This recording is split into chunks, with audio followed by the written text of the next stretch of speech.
Bismillahirrahmanirrahim. Assalamualaikum warahmatullahi wabarakatuh. Waalaikumsalam.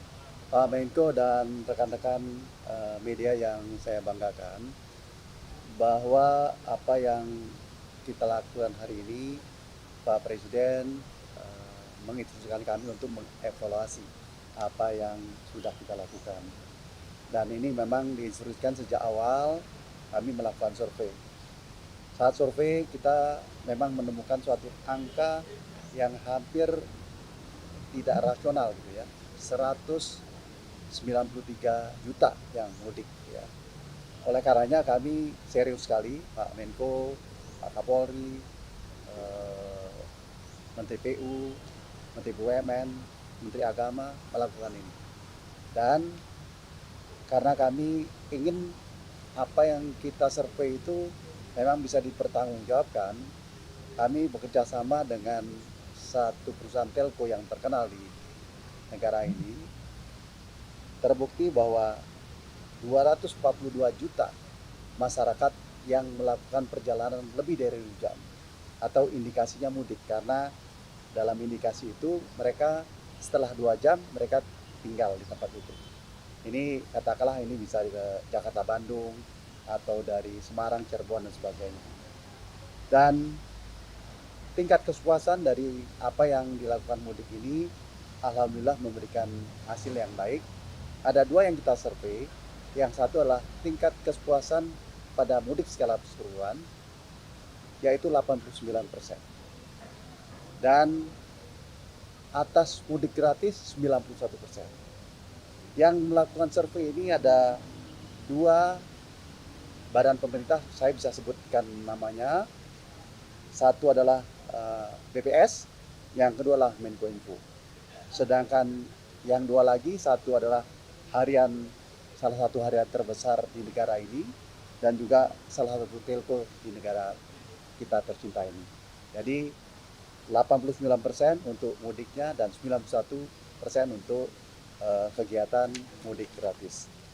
Pak Menko dan rekan-rekan wartawan, apa yang disampaikan oleh Pak Menko tadi bahwa dari unsur keselamatan kita mendapatkan hasil yang baik ya.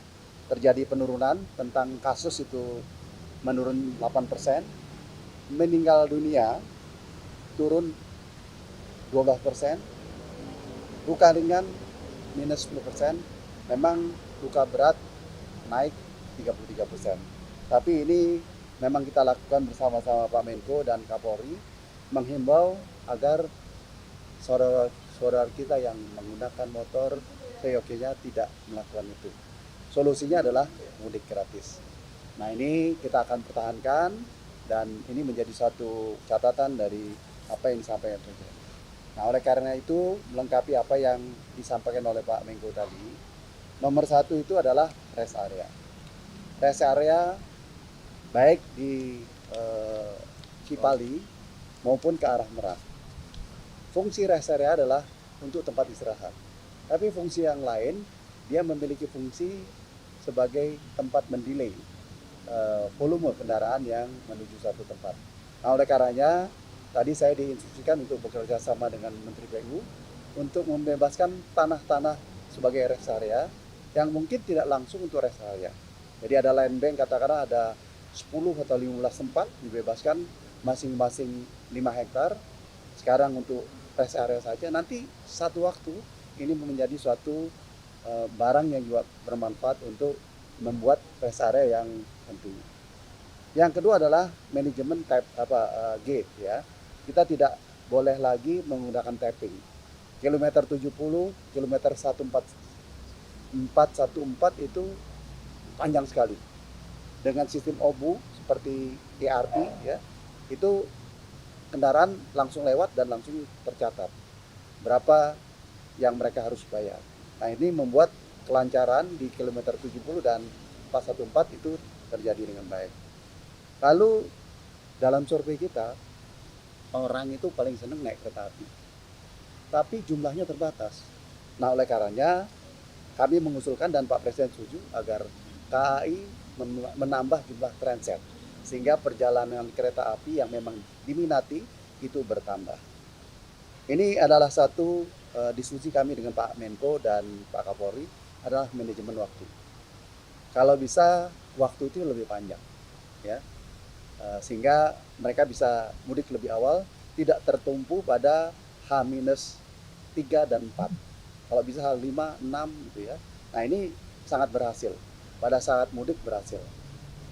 Mudik balik agak struggling ya, tapi alhamdulillah bisa.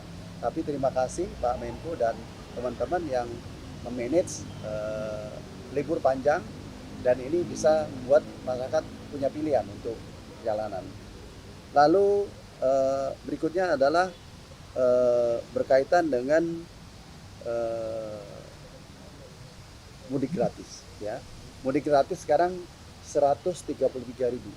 Kalau dibandingin dengan 193 juta itu kan masih kecil ya. Nah, ini seyogyanya semua instansi pemerintah pun melakukan mudik gratis, dan juga tidak saja ke Jawa, tapi juga Sumatera.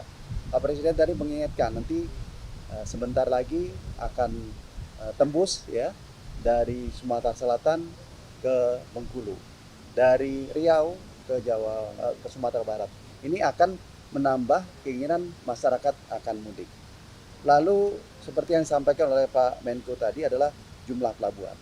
Jumlah pelabuhan itu harus ditambah di beberapa tempat, baik di Ketapang dengan Jangkar ataupun di Merak ya. Kita ada beberapa titik yang kita tambahkan sehingga masyarakat itu tidak tertumpuk di Merak. Satu hal yang penting juga adalah besaran kapal. Kapal yang dioperasikan harus lebih besar dan harus lebih cepat, sehingga daya angkut dan kecepatan itu memberikan suatu result yang baik. Dan yang terakhir, yang paling penting itu adalah kolaborasi. Saya terima kasih di bawah bimbingan Pak Presiden dan Pak Menko dan Pak Wapres, kami bersama-sama Kapolri secara intens melakukan ke Merak itu sampai 5 kali, Cipali 4 kali, untuk mengevaluasi apa yang kita lakukan. Nah, oleh karenanya kami juga terima kasih apa yang diberikan oleh media yang selalu memberikan respon. Walaupun itu beritanya tidak baik, justru menjadi suatu masukan bagi kami untuk mengambil eksekusi bagaimana solusinya. Jadi peran komunikasi sangat penting dan ini harus ditingkatkan supaya kita mendapatkan mudik yang lebih baik. Saat itu kami punya tagline yang juga doa, mudik ceria penuh makna. Mudah-mudahan dengan angka 89% doa itu terkabul. Demikian, terima kasih. Wassalamualaikum warahmatullahi wabarakatuh. Waalaikumsalam.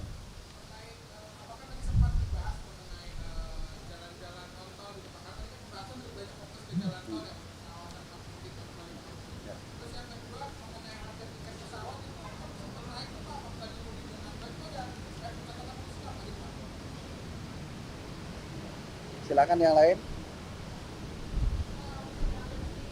Hah? Hah?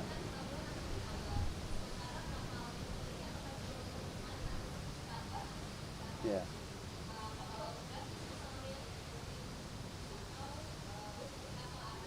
Nah. Ya, satu lagi.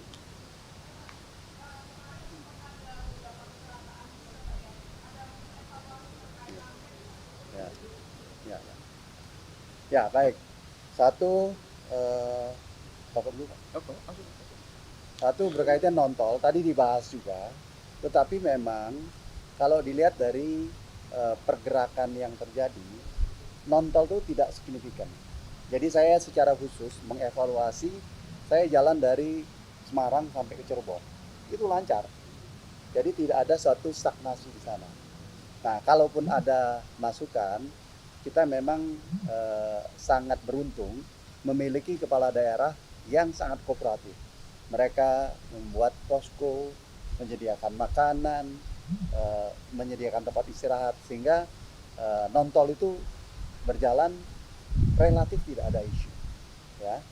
Kedua, tarif tiket ini sebenarnya common seperti yang dulu, bahwa bila ada supply yang terbatas dan demand itu banyak sekali, pasti hukum ekonomi terjadi. Tetapi saya pastikan tidak ada harga tiket yang melampaui tarif batas atas. Ya. Yang kedua berkaitan dengan penyeberangan, benar. Jadi penyeberangan itu secara detail saya sama Pak Menko menganalisa. Jadi yang paling krusial sebenarnya adalah Merak Bakahuni. Ya. Satu, jumlah pelabuhan harus ditambah. Yang kedua, kapalnya itu harus lebih besar dan lebih cepat, sehingga kapasitasnya lebih baik. Yang ketiga adalah delay system. Hari tertentu di mana ada kemacetan yang panjang, itu terjadi, masyarakat dari Jawa Tengah dan Jawa Timur datang bersama-sama tanpa memiliki tiket. Dan kalau tidak menggunakan tiket kan tidak boleh masuk. Tapi pada saat itu mereka antrian di depan dan tidak mau. Akhirnya kita lakukan itu. Jadi memang penyeberangan ini paling krusial di Merak ya. Tapi benar Pak Menko bahwa yang di Ketapang itu kita harus nambah beberapa titik-titik tertentu. Tapi tidak kurang juga di Bakahuni karena nanti jalan tol banyak, kita akan tambahkan pelabuhan-pelabuhan. Satu tadi tentang apa? Oh ya, saya bukan saja ngomong soal ramcek, soal safety ya. Safety itu kan ada dua kecelakaan yang agak major ya. Satu adalah kendaraan travel yang tidak resmi, dia kelelahan karena 4 hari melakukan perjalanan itu, tiba-tiba mereka kelelahan dan head to head ya, adu banteng ya. Jadi tentu ini yang kita evaluasi adalah angkutan massal itu harus terdaftar. Tidak boleh ada lagi angkutan massal itu tidak terdaftar. Satu sisi memang menguntungkan karena bisa point to point.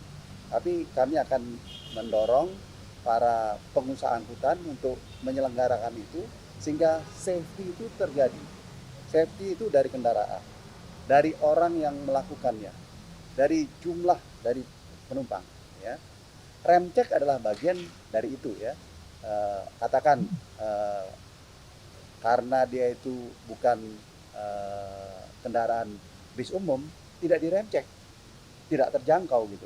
Oleh karenanya Polri sudah siap untuk melakukan law enforcement berkaitan dengan itu. Jadi tidak saja pada saat Lebaran, dari sekarang sudah akan dilakukan. Pak Presiden sudah menginstruksikan kami mengkoordinasikan ini, tentu Pak Menko yang mengkoordinasikan berkaitan dengan rest area, berkaitan dengan pelabuhan, berkaitan dengan safety, agar di masa pemerintahan yang akan datang sudah mendapatkan data-data yang sahih, yang memang bisa dipertanggungjawabkan dan bermakna untuk mudik berikutnya. Cukup ya? Ya, saya tambah sedikit soal jalur non-tol. Ya. Memang tadi tidak ada pesan khusus dari Pak Presiden berkaitan di jalur non-tol.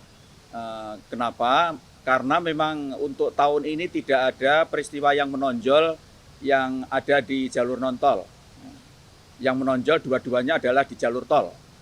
Kemudian saya juga sudah melaporkan kepada Bapak Presiden bahwa untuk tahun ini integrasi manajemen antara jalur tol dan non-tol itu sudah semakin bagus. Karena sekarang ini pemerintah daerah melalui Polda, Polres itu diberi diskresi untuk bekerjasama antar daerah melakukan rekayasa lalu lintas, termasuk one way lokal. Dengan demikian maka memang dengan bahkan kemudian terkoneksi dengan volume yang lewat di tol, sehingga delaying system yang diberlakukan sekarang ini juga memanfaatkan jalur-jalur arteri.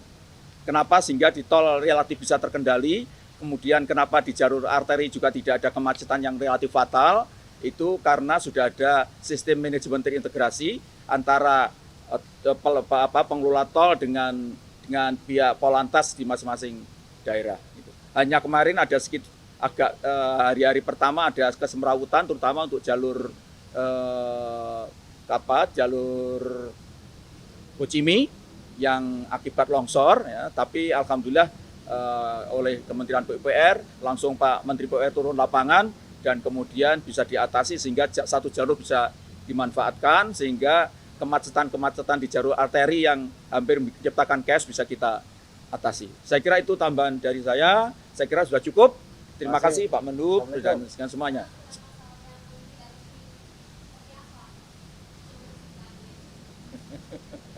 Ya satu, mereka kan melakukan itu dengan online. Ya, jadi saya apresiasi saat kami berkoordinasi dengan Korlantas, dengan itu bisa dijangkau mereka ya. Nah, dengan melakukan tilang terhadap mereka, saya melihat bahwa beberapa kendaraan itu sudah dikandangkan, sehingga ada rasa takut baik mereka yang menyediakan maupun mereka yang naik ya. Tapi peran media perlu penting ini, mengedukasi masyarakat kalau perjalanan jauh ya pakai angkutan umum, bukan angkutan pribadi, apalagi yang mengendarai itu 4 hari nggak istirahat. Jadi saya yakin bahwa Polri memiliki satu sistem untuk mengidentifikasi ini ya. Oke, terima Ya, kasih. makasih. Makasih Pak Menlu.